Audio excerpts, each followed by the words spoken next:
izglītības iestāžu direktoru padomes likvidēšanu. Jā.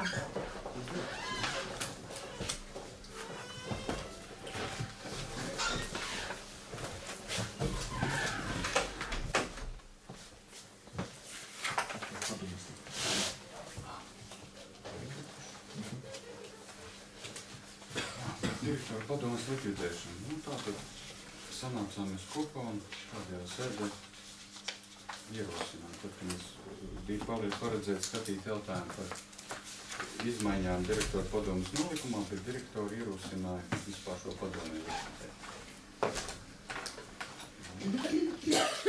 Tāpēc radīja šāds te mēmu projekts. Ko es varu teikt, ka praktiski mēs jau neskatām tādus jautājumus, ja? Mēs būtībā apkopējam kaut kādu informāciju savā padomē un iesniedzam. Šo informāciju var iesniegt katrs atsevišķi. Vai tāpēc ir vajadzīga šī direktora padome? Es arī uzskatu, ka praktiski nav liederīga.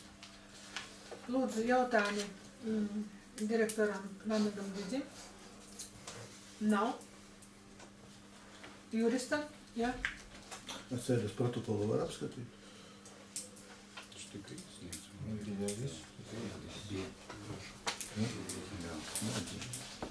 Jā. Labi. Tā, vēl. Varam balsot? Drīkst izteikties varbūt? Jā. Es pateikšu godīgi, es paklausīju audio ierakstu, tur Feliksam bija laba ideja, ja neiet runa par to, ka direktora padome nav vajadzīga. Varbūt mūsu darbs organizēts nepareizi, ja?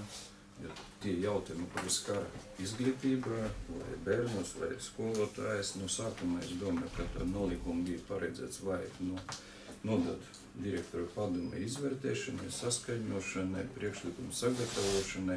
Es dzirdēju tā, ka tur direktora padome darbs nav tik vienkārši, tāpēc, ka katrs pārdzīv par savu skolu, bet viņam neviens neaizliedz izstrādāt A, B, C variantu, kas dod padomu visiem pārējiem deputātiem, kurš var izvēlēties labāku, varbūt viņam tuvāku lēmumu.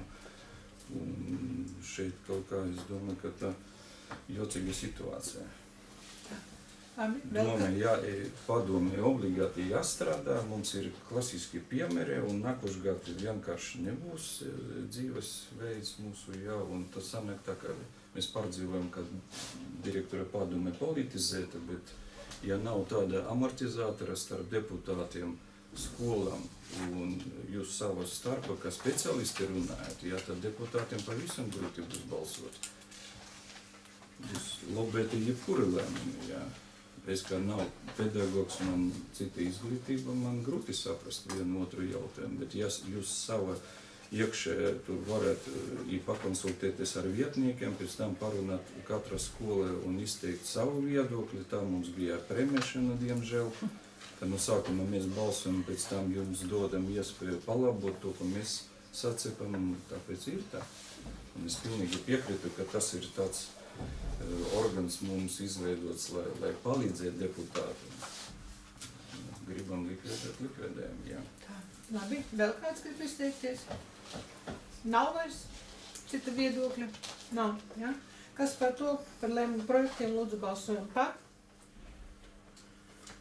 Tā, Helēna, Osvalds, Juris, Aleksandris, pret Reštenko un Krimāns, atturas Lolita, Feliks un Andris. Nav pieņems. Tātad apsveicu, padomu darbosies, jā? Vienkārši jāpiestrādā, lai viņas strādā. Jā, nu tad veiksmi vēlam Vanagam Didzim turpināt darbu. Jā. Ne tikai Vanagam, bet arī tas vadībai. Nē, viņš vada to padomi. Tādā veidā. Viņš vada. Nu jā, nu kāpēc, kas vēl nepatīk Igoram? Man patīk. No mūsu puses arī jābūt. Jā.